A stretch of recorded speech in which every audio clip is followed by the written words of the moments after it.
नमस्कार साथियों, स्वागत और हार्दिक अभिनंदन है आप सभी का।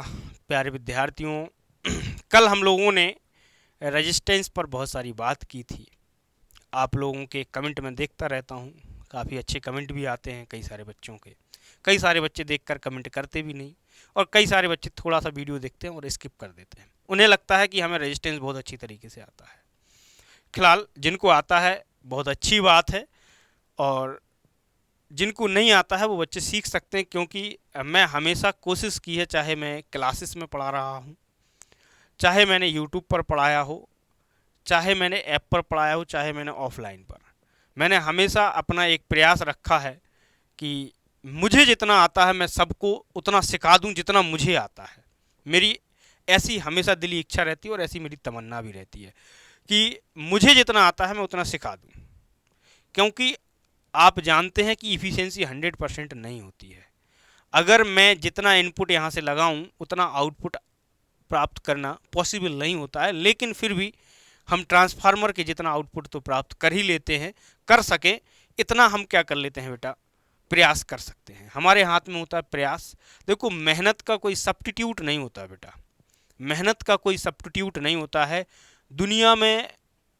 कोई भी काम करो आप, कोई भी, मैं कहता हूँ पढ़ाई को इतर छोड़ के आप दुनिया में बिजनेस करते हो, आप कोई भी एवरीथिंग कोई भी काम कर रहे हो, अगर आप मेहनत कर रहे हो तो 110% आपको सफलता मिलेगी, क्योंकि मेहनत का कोई सब्स्टिट्यूट आज तक बना ही नहीं है।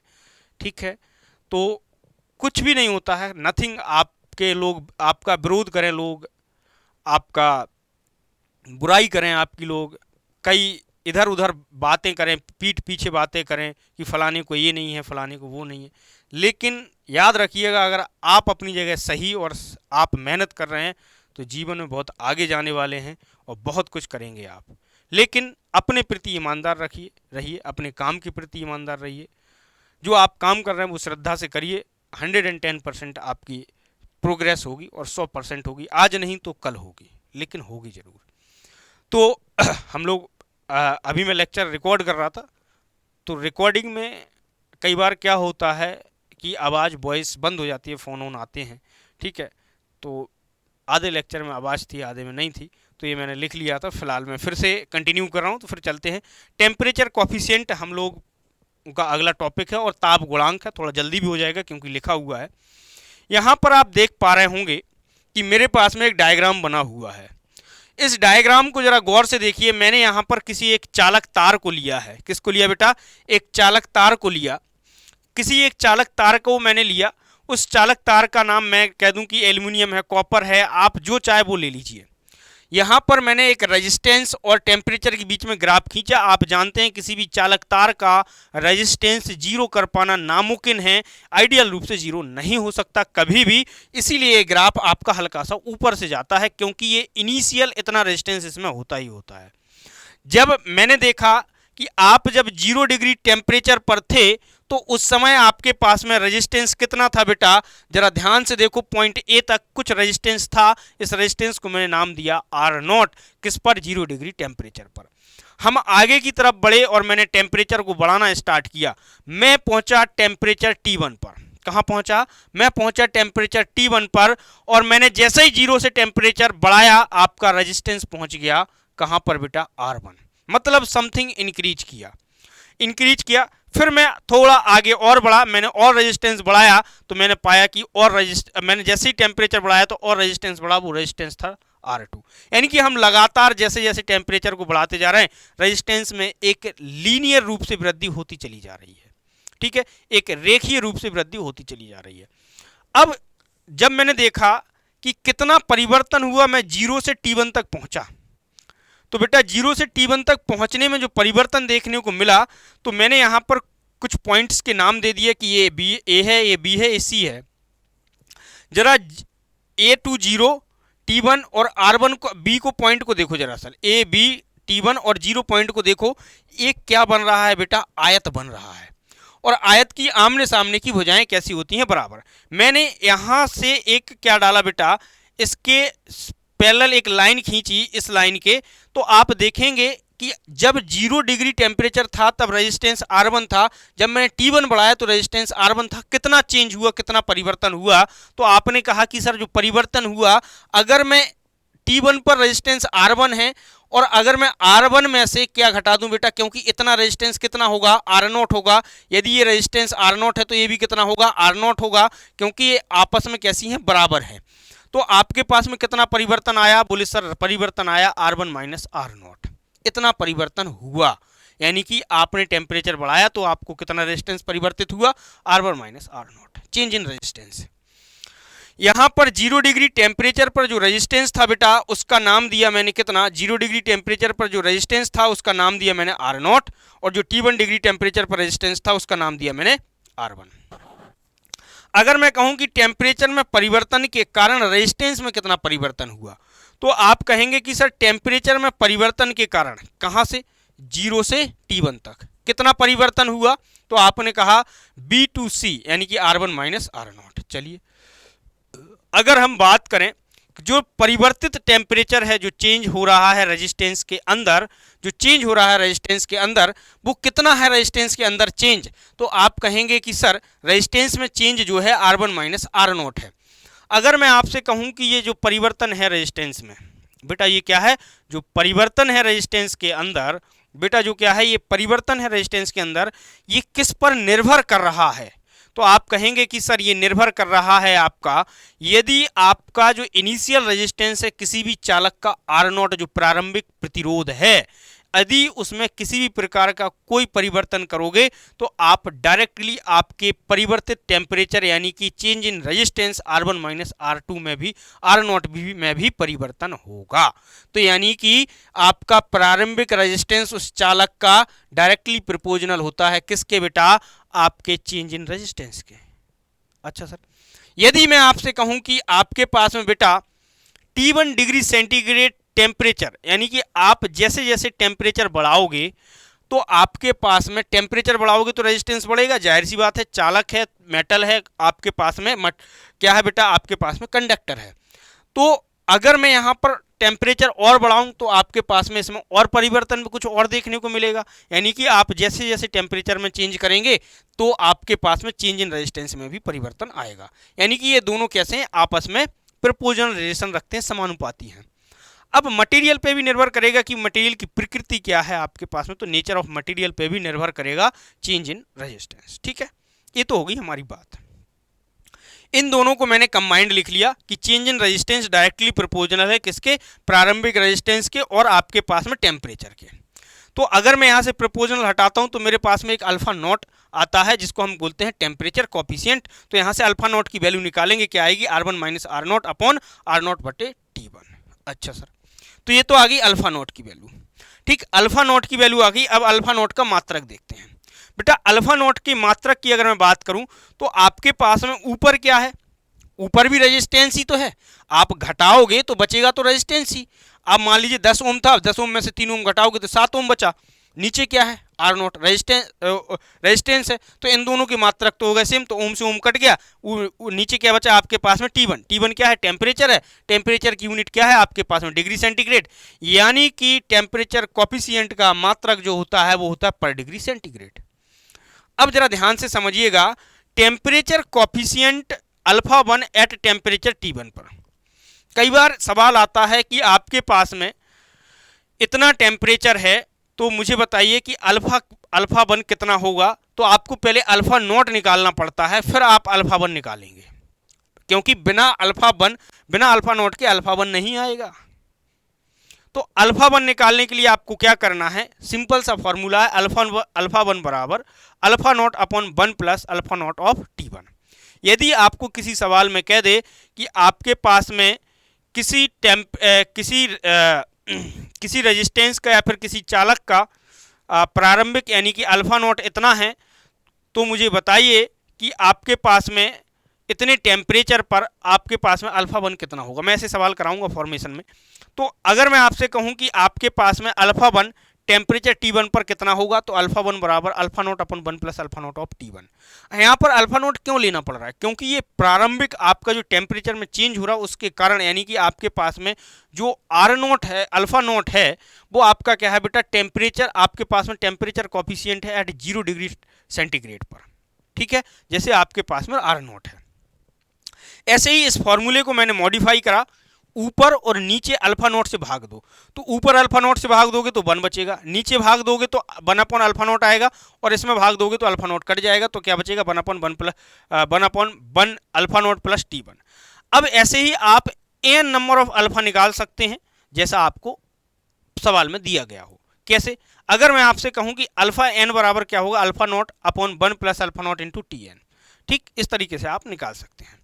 अगर मैं आपसे कहूं कि RT बराबर, विद्यार्थियों अगर मैं आपसे कहूं कि RT बराबर आपको कितना दे रखा हो, R naught 1 plus alpha naught, एक फॉर्मूला होता है, ये भी अभी प्रूव भी कर सकते हैं हम इसको, लेकिन प्रूव मैं इसलिए नहीं करा हूं क्योंकि टाइम लगेगा। ऑलरेडी मैं एक बार रिकॉर्डिंग करके इसको दोबारा कर रहा हूं, क्योंकि रिकॉर्डिंग हो चुकी है ख़राब। आसान नहीं है चीज़ें, कहते हैं कि सर वीडियो नहीं आई है, लेकिन वीडियो बनाने में कई सारे ऐसे मोड़ आ जाते हैं। कई बार तो मैंने कल भी क्वेश्चंस की वीडियो क्यों नहीं आई थी आपके पास, मैंने कल रिकॉर्ड की और वो माइक हो गया बंद, सेल ख़त्म हो गए, तो कई बार ऐसा हो जाता है। फिलहाल इसीलिए मैं आपको शॉर्ट वीडियो जरूर मिलेगी, लेकिन कंटेंट उतना ही जितना आपको आधे घंटे में मिलता है, क्योंकि मुझे इसमें लिखना नहीं पड़ रहा है। अब अगर मैं बात करूं कि R2 निकालना है, तो R2 के लिए क्या करोगे, R2 बराबर R1 1 plus alpha 1 into T2 minus T1। अब कई बार ये जो पोर्शन लिखा हुआ है ये काफ़ी रोचक है। एक बार सवाल आया कि किसी चालक तार की जो प्रबलता या स्लोप है वो इतनी है तथा उसका प्रारंभिक रेजिस्टेंस इतना है, तो अल्फा नॉट कितना होगा। अब भाई जिनको पता था उन्होंने कर लिया, जिनको नहीं पता था नहीं कर पाए। या कई बार डायग्राम देकर ऐसा डायग्राम देकर यहाँ समथिंग कुछ वैल्यू, यहाँ समथिंग कुछ वैल्यू, और कहेगा प्रारंभिक रेजिस्टेंस इतना है, तो मुझे ये बता दो कि इसका अल्फा नॉट कितना होगा। अब जो बच्चे नए हैं, जिन्होंने पहले से प्रिपरेशन कर रखी है, हो सकता है वो जानते हो, कई सारे ऐसे बच्चे होंगे जिनको नहीं पता होगा। तो देखो यहाँ पर बेटा, मैंने यहाँ से कुछ भी नहीं किया है, इस त्रिभुज को निकाल के बाहर निकाल लिया। ABC वाले त्रिभुज को मैंने बाहर निकाला और ABC वाला त्रिभुज मैंने बाहर निकाला, तो B और C का मान R1 माइनस आर नॉट है, A टू B का मान क्या है आपके पास में T1 है। मैंने एक एंगल ले लिया थीटा। अब इसमें टेन थीटा बराबर क्या होता है, लंब बटे आधार लगाया। लंब कितना है आपके पास में BC और आधार कितना है AB, तो BC और AB मैंने लिख दिया, तो आपके पास में कितना आया, R1 माइनस आर नॉट बटे T1 आया। कितना आया, T1। अब टेन थीटा को हम कई मर्तबा स्लोप बोलते हैं, इसको प्रवणता भी बोला जाता है, इसको ढाल भी बोला जाता है, इसको स्लोप भी बोला जाता है, इसको एम भी बोला जाता है। क्लियर है। अब अल्फा की वैल्यू जो होती है, अल्फा नॉट की वैल्यू हम लोग लिखते हैं R1 minus R naught upon 1 plus alpha naught plus T1, लिखते हैं कि नहीं। मैंने इन दोनों को अलग अलग किया जैसे 1 upon R naught into R1 minus R naught बटे T1। अब मुझे एक बात बताओ, R1 माइनस आर नॉट बटे T1 कैसा नजर आ रहा है, टेन थीटा का मान नहीं है, टेन थीटा का ही तो मान है। कई बार थीटा देगा वो आपको कि 45 डिग्री है, तो आप स्लोप निकाल लीजिएगा, टेन थीटा बराबर थीटा का मान 45 रखिएगा, बन आ जाएगी। मैं ऐसे सवाल कराऊंगा आपको। तो आपके पास में बेटा यहाँ पर क्या रखोगे, आप यहाँ पर क्या रख सकते हैं, इसको स्लोप के बराबर। तो अल्फा नॉट का एक फॉर्मूला हो गया बेटा स्लोप बटे आर नॉट। तो यहाँ पर मैंने दो फॉर्मूले लिखे, आपके पास में एक फॉर्मूला है बेटा आर नॉट बराबर R1 minus R naught upon T1 into R naught, और एक है आपके पास में अल्फा नॉट प्लस स्लोप बटे आर नॉट। तो यहाँ तक मैंने पढ़ाया था इस वीडियो में, जो रिकॉर्डिंग आपकी ख़राब हो चुकी। तो फिलहाल इसी के आगे और बढ़ते हैं, ठीक है। ये अच्छा हुआ, चीज़ें अच्छी होती हैं जो होती हैं। अगर मैं आपसे कहूँ मेरे प्यारे भाई कि एक एग्जाम्पल सर बता दीजिए कोई भी, मैं एग्जाम्पल करा देता हूँ। जैसे बेटा मैं आपसे कहूँ कि मेरे पास में अल्फा नॉट का मान, मैं ऐसे रैंडम ले रहा हूँ, रैंडम, कोई मेरे पास में स्पेसिफिक सवाल नहीं है। अगर मैं आपसे कहूँ कि अल्फा नॉट का मान प्यारे विद्यार्थियों मेरे पास 1/250 डिग्री सेंटीग्रेड है या फिर पर डिग्री सेंटीग्रेड है, मुझे ये बताइए कि अल्फा 20 का मान कितना होगा। ऐसे कई बार सवाल आते हैं बेटा, नेवी चार्जमैन में ऐसे ही सवाल आएंगे, ध्यान रखना। अब जरा बच्चों इसको करना, तो आप कहेंगे सर अभी हाल हमने सब फॉर्मूला पढ़ा, अल्फा नोट बराबर क्या होता है। या तो आप क्या करो, alpha naught upon 1 plus alpha note या टी लगा दो, alpha naught upon 1 plus alpha note T लगा दो। ठीक, अगर आप ये फॉर्मूला लगाओगे तो ये कितना आएगा, 1/250 बटे ये कितना आएगा बेटा, 1 प्लस 1 अपॉन 250। ठीक, अब आपके पास में टेम्परेचर टी का मान यहां पर नहीं पता कितना है। अरे मूर्ख आदमी, टेम्परेचर T1 का मान है 20, क्योंकि ये होता है अल्फा टी, क्योंकि ये लिखते हैं हम अल्फा टी, और टी का मान कितना है 20। इसको सॉल्व कर लो जरा सा। अब आप कहेंगे कि सर इसका सॉल्यूशन कैसे होगा।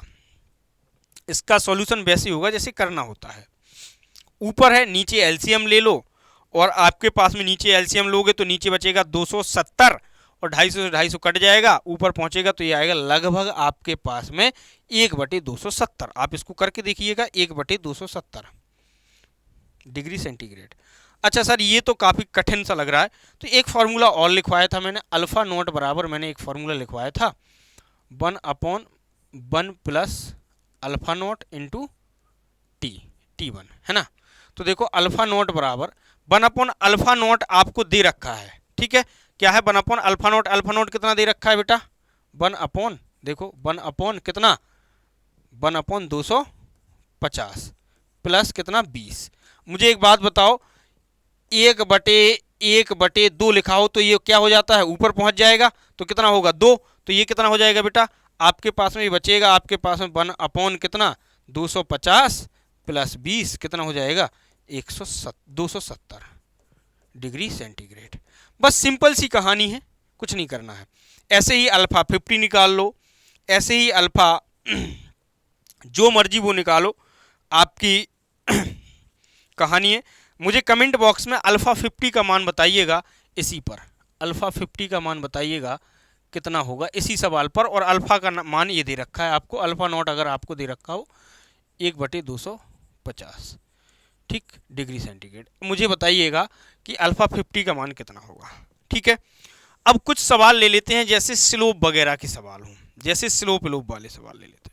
अगर ऐसा मेरे पास में कुछ दिखता है सवाल तो मैं ज़रूर स्लोप वाला सवाल शामिल कर लूँगा। फिलहाल में आगे बढ़ेंगे, स्लोप वाला सवाल मुझे मिलेगा तो मैं कल करा दूंगा, ठीक। अब हम लोग आगे बढ़ने जा रहे हैं। आगे आता है बेटा कलर कोडिंग। क्या आता है, कलर कोडिंग। क्या आता है बेटा, कलर कोडिंग। अगर हम कलर कोडिंग ऑफ रेजिस्टेंस की अगर बेटा मैं बात करूं, कलर कोडिंग ऑफ रेजिस्टेंस की, तो कलर कोडिंग ऑफ रेजिस्टेंस हम लोग क्यों करते हैं, क्या कारण है कि हमें कलर कोडिंग करना पड़ा, हम डायरेक्ट क्यों नहीं लिख पाए। तो बेटा कलर कोडिंग ऑफ रेजिस्टेंस में हमेशा बात एक याद रखिएगा। एक बार बार्क में एक क्वेश्चन पूछा, बोले मैं आपको, मुझे एक बात बता दीजिए, बोले कि हमने कलर कोडिंग क्यों की रेजिस्टेंस के ऊपर। हम डायरेक्ट भी तो लिख सकते थे 2 ओम 3 ओम 4 ओम 5 ओम 10 ओम। लड़का कंफ्यूज कि भाई यूज द कलर कोडिंग, हम क्यों कलर कोडिंग का यूज कर रहे थे। तो मुझे कमेंट बॉक्स में दरअसल इसका जवाब दीजिएगा कि हमने क्यों कलर कोडिंग का उपयोग किया, ठीक, क्या कारण था कि कलर कोडिंग हमें करनी पड़ी है। भाई आपको लगता है कि पढ़ने से अकेला सब कुछ होता, पढ़ने से नहीं, चीज़ों को समझने से भी, उनके बारे में जानने से भी बहुत कुछ होता है। तो कई बार ऐसे सवाल आ जाते हैं सामने जिनका हमने पढ़ तो सब कुछ लिया, हम सब कुछ कर लेते हैं, लेकिन मामला गड़बड़ा जाता है कि हमें उसके बारे में जानकारी नहीं होती है।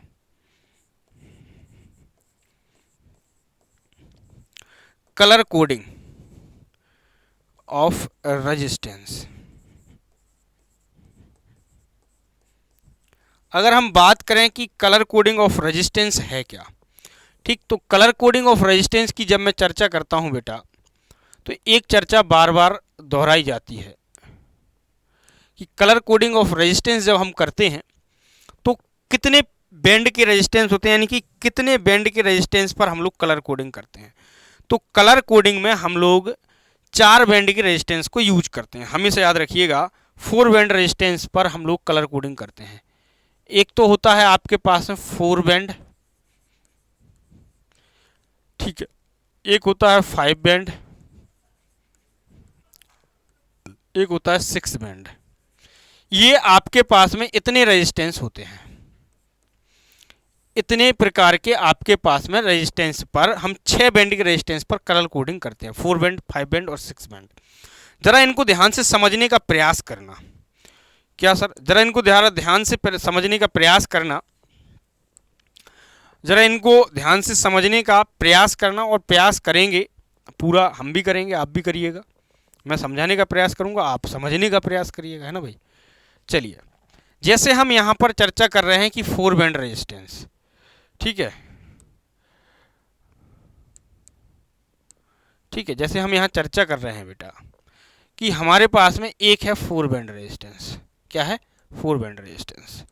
तो ये रहा आपके पास में बेटा 4 बैंड रेजिस्टेंस। क्या है? 4 बैंड रेजिस्टेंस, ठीक है।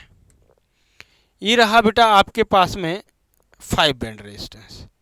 क्या रहा बेटा? ये है आपके पास में 5 बैंड रेजिस्टेंस, ठीक है। ये है आपके पास में 5 बैंड रेजिस्टेंस। ये रहा बच्चा पार्टी आपके पास में 6 बैंड रेजिस्टेंस।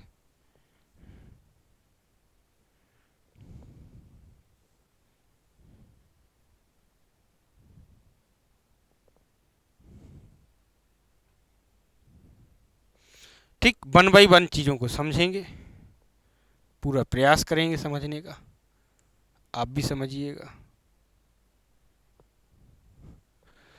और छोटी कर देना इमेजेस, तो दिख रही होंगी, उसमें कोई समस्या है नहीं, ताकि इनके बीच का गैप मेंटेन रहे।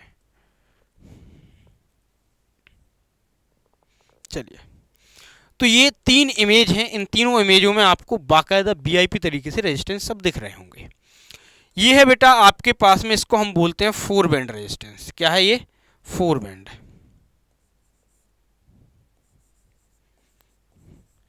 ये है आपका 5 बैंड।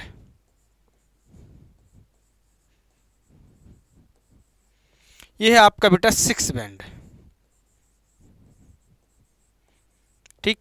4 बैंड, 5 बैंड और 6 बैंड रेजिस्टेंस। अब जरा ध्यान से समझिएगा। पहला बैंड जो है बेटा, इसमें वो कह रहा है कि डिजिट को दर्शाएगा। पहला बैंड आपका क्या? डिजिट को दर्शाएगा। सेकंड बैंड भी आपका डिजिट को। थर्ड बैंड आपका जो होगा वो मल्टीप्लायर, और लास्ट बैंड जो होगा वो होगा आपका टॉलरेंस। ऐसे ही आपके पास में 5 बैंड रेजिस्टेंस में फर्स्ट डिजिट, सेकंड भी डिजिट और थर्ड भी डिजिट, यानी कि स्टार्टिंग के 3 आपके बैंड जो होंगे वो डिजिट बताएंगे, और आपके पास में डिजिट के बाद में चौथा बैंड जो होगा वो मल्टीप्लायर आपको बताएगा, और छठवां जो होगा वो टॉलरेंस बताएगा। नेक्स्ट आ जाइएगा, आपके पास में पहला 3 स्टार्टिंग के 3 बैंड आपको क्या बताएंगे बेटा? डिजिट। स्टार्टिंग के 3 बैंड आपके क्या बताएंगे? डिजिट बताएंगे। स्टार्टिंग के 3 बैंड आपके क्या बताएंगे बेटा? डिजिट बताएंगे। चौथा मल्टीप्लायर, और आपके पास में 5वां टॉलरेंस, और लास्ट वाला बैंड जो है छठवां, वो बताएगा आपको टेम्परेचर कॉफिशिएंट ऑफ रेजिस्टेंस। आपका क्या बताएगा? Temperature coefficient of resistance. Temperature coefficient of resistance, TCR जो दिखाई दे रहा है वो आपको कह रहा है कि टेम्परेचर कॉफिशिएंट ऑफ रेजिस्टेंस। इसको करेंगे कैसे बेटा? देखो, इसकी एक टेबल होती है, इस टेबल को आपको बखूबी याद करना होगा। देखो, आसान है, कोई बहुत बड़ी बात है नहीं, टेबल को बहुत आसानी से आप याद कर सकते हो, ठीक है। कोई ऐसा तो है नहीं कि आप छोटे बच्चे हो कि मैं बोल बोल के याद कराऊंगा, आप आसानी से याद कर सकते हो। बड़ी प्यारी सी सुंदर सी टेबल आपके सामने मैंने ये प्रस्तुत कर दी है, बस इसी टेबल को आपको पढ़ते चले जाना है।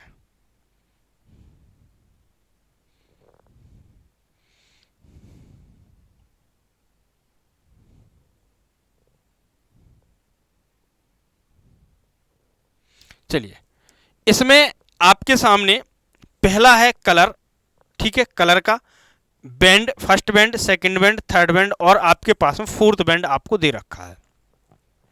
जरा गौर से देखो, यही आपके पास में आपको याद भी करनी है, क्योंकि इसके बिना उद्धार है ही नहीं। इसके बिना क्या है बेटा? उद्धार नहीं है। देखो, दरअसल अगर मैं बात करूं आपके से, देखो, हमें बैंड एंड से कोई दूसरे बैंड से, तीसरे बैंड से मतलब है नहीं। हमें यहाँ पर जो मतलब है रियलिटी में, वो आपके पास में मल्टीप्लायर से है। किससे है? मल्टीप्लायर से, ठीक। आपके पास में मल्टीप्लायर से मतलब है। सबसे पहले मैं इसको समझा दूंगा, टेबल में थोड़ा सा अटपटा आपको लग रहा होगा। पहला आपके पास में जो कलर लिया गया है वो ब्लैक, दूसरा कलर है ब्राउन, तीसरा कलर है रेड। स्टार्टिंग के 3 को याद करिएगा, BBR, यानी कि स्टार्टिंग के 2 BB क्या होगी, BB, ब्लैक ब्राउन। ठीक, तीसरा आपके पास में क्या है, रेड ऑरेंज येलो। ठीक, फिर है ग्रीन ब्लू वायलेट ग्रे, और आपके पास में अगला क्या है बेटा, आपके पास में व्हाइट, और ये गोल्ड, और ये सिल्वर जी है, ये आपको क्या है, ये लास्ट में आपको क्या बताते हैं, इसके टॉलरेंस बताते हैं, अगर गोल्ड और सिल्वर आपके लास्ट वाले बैंड में है। जरा ध्यान से समझिएगा, इसको समझने का एक प्रयास करिएगा। इसमें दे रखा है BB रोए, BB रोए, BB रोए, यानी कि अगर मैं आपसे कहूं कि BB रोए, इनको चारों तीनों को पांचों को अलग कर लो, BB रोए। फिर आप कह सकते हैं ग्रेट ब्रिटेन, GB, क्या, great Britain, great Britain very good wife, क्या होगा, वेरी गुड वाइफ। बस यही तो याद करना है आपको। Black brown red orange yellow, आपका next green blue violet grey और व्हाइट, बस इतनी तो याद करना है। अब बात आ गई मल्टीप्लायर की। तो बेटा पहले का मल्टीप्लायर जो होता है वो फर्स्ट होगा। अगर मल्टीप्लायर की बात करेंगे तो 10 की पावर 0, ये आएगा 10 की पावर 1, ये आएगा 10 की पावर 2, ये आ जाएगा 10 की पावर 3, ये आ जाएगा 10 की पावर 4, ये 10 की पावर 5, और ये 10 की पावर 6, ये 10 की पावर 8, ये 10 की पावर 0 1 2 3 4 5 6 आएगा ये ना 6, ये 10 की पावर 7, 10 की पावर 8, और ये 10 की पावर 9। तो इन्होंने क्या किया है यहाँ पर, देखो 10 की पावर 0 का मतलब 1, ये 10 हो गया, ये 100 हो गया, ये क्या होगा, 1000 को किलो लिख सकते हैं आप। इसको कितना, 10 की पावर 4 को 10 किलो लिख सकते हो, 10 की पावर 5 को 100 किलो लिख सकते हो, 10 की पावर 6 आपका मिलियन हो गया। फिर आपके पास में 10 की पावर 7 कितना, 10 मिलियन हो गया, 8 हो गया 9 मिलियन, 100 मिलियन, और 9 को क्या बोलते हैं, गीगा मिलियन। ठीक है, ये आ गया आपके पास में इस तरीके से। अगर आपके पास में लास्ट गोल्ड है तो उसका टॉलरेंस हमेशा प्लस माइनस क्या होता है, 5%, और अगर आपके पास में सिल्वर है तो प्लस माइनस 10%। ठीक, इतना टॉलरेट करेगी वैल्यू, क्या करेगी, इतनी टॉलरेट करेगी, या तो प्लस माइनस 5%, या फिर आपके पास में सिल्वर है तो प्लस माइनस 10%। तो ये था आपके पास। मान लीजिए कोई एक सवाल ले लो, इस पर कोई एक सवाल ले लो। सवाल मैं यूं लूं, यूं कहूं आपसे कि मान लीजिए मैं इसी क्वेश्चन को क्वेश्चन बना देता हूं, और मैं आपसे कहूं कि मुझे एक बात बताओ, इसी सवाल को मुझे एक बात बताओ कि दरअसल इसका आंसर बताओ क्या है। ठीक, पहला वाला दरअसल कलर देख लो, पहला वाला कलर आपके पास में है ब्राउन, ध्यान दीजिएगा ये ब्राउन है। ठीक, तो स्टार्टिंग के 2 तो हैं डिजिट, BB रोए, तो BB रोए, BB रोए 0 1, यानी कि पहला था आपके पास में बेटा क्या, BB रोए पहला 0 1, यानी कि आपके पास में कितना आएगा, BB, यानी कि आपके पास में ब्राउन का कितना है बेटा 1, कितना है 1, 10 का कितना है, क्योंकि डिजिट लिखना है, 10 का कितना है, सॉरी ब्लैक का कितना है 0। अब आएगा मल्टीप्लायर, आपके पास में कौन सा है, 10 टू की पावर, सॉरी रेड, रेड का मल्टीप्लायर कितना है, 10 टू की पावर 2, कितना है 10 टू की पावर 2। हमने यहां पर मान लिया कि ये गोल्ड है, तो टॉलरेंस अगर गोल्ड है, देखो गोल्ड का कलर ऐसे ही दिया था, गोल्ड कितना है प्लस माइनस 5%, क्या आ जाएगा प्लस माइनस 5%, यानी कि अगर हम आर का मान निकालें तो कितना आएगा, आर बराबर 1 किलो ओम आप लिख सकते हो इसको, प्लस माइनस 5% आपका क्या होगा, टॉलरेंस होगा। तो इतना ओम आपका क्या होगा बेटा, रेजिस्टेंस होगा। आसानी से निकाल सकते हो, बहुत बड़ी बात है नहीं इसमें, ऐसे ही आपको सवालों को करना है। तो डेट इज द फाइनल, ये था आपके पास में रेजिस्टेंस के बारे में। ठीक, अब ऐसे ही आप सवाल करते जाइएगा। अब नेक्स्ट क्लास में हम लोग मिलेंगे। ठीक है, क्लास मैं सोचा था काफ़ी बड़ी बनाऊंगा क्लास आज, अगर वो बीच में रिकॉर्डिंग ख़राब ना होती तो क्लास काफ़ी बड़ी थी, क्योंकि मैं यहाँ तक कराने वाला था। नेक्स्ट क्लास में कल हम लोग ओम्स के लॉ पर चर्चा करेंगे, और साथ ही साथ उन चीज़ों पर चर्चा करेंगे KVL और KCL पर। तो आज के लिए इतना ही। आप सभी का शुक्रिया। अगर क्लास आपको पसंद आती है तो क्लास सेशन को शेयर ज़रूर करें प्यारे विद्यार्थियों, दोस्तों में ज़रूर भेजें सेशंस को, ताकि उन बच्चों का, देखो मैं हमेशा बेसिक से पढ़ा रहा हूँ। मैंने आपसे कहा है, चाहे हम किसी भी प्रकार के क्लासरूम में रहे हों, ऑनलाइन ऑफलाइन, ऐप पर, यूट्यूब पर, हमने पूरा प्रयास किया कि जितना मुझे आता मैं उतना आपको दूं। मैंने हमेशा प्रयास किया है और मैं हमेशा, मेरा प्रयास यही रहता है, जितना मुझे आता उतना आप भी सीख लो, ठीक है। तो कई बार होता है कि गुरु गुरु हो जाता है, चेला शक्कर बन जाता है। तो वही वाली बात होती है कि जितना मुझे आता है उतना, कई सारे दाव पैच ऐसे होते हैं कि गुरु नहीं सिखाते हैं ना। तो वही बात है। फिलहाल ये तो मजाक की बातें थी। तो अगर सेशन आपको अच्छे लग रहे हैं, मज़ा आ रहा है सेशन में, तो सेशन को शेयर करना ना भूलें। ये सेशन हर एक एग्ज़ाम के लिए इम्पोर्टेंट है। कोई भी एग्ज़ाम दीजिएगा, ये आपके एक कैप्सूल की तरह है। आप इसको ऑब्जर्व करते रहिएगा, आपको कभी भी पता नहीं लगेगा, कब पता लगेगा कि ये मेरी वीडियो वाली ख़त्म हो गई। 50-60 लेक्चर में हम इसको फिनिश कर लेंगे। फिलहाल के लिए इतना ही, मुझे आज्ञा दीजिए, फिर मिलेंगे कल। थैंक यू आप सभी का इतना प्यार देने के लिए। लगातार सब्सक्राइबर बढ़ते चले जा रहे हैं और ये कारोबार रुकेगा नहीं और ना मैं इसको रुकने दूंगा। Thank you.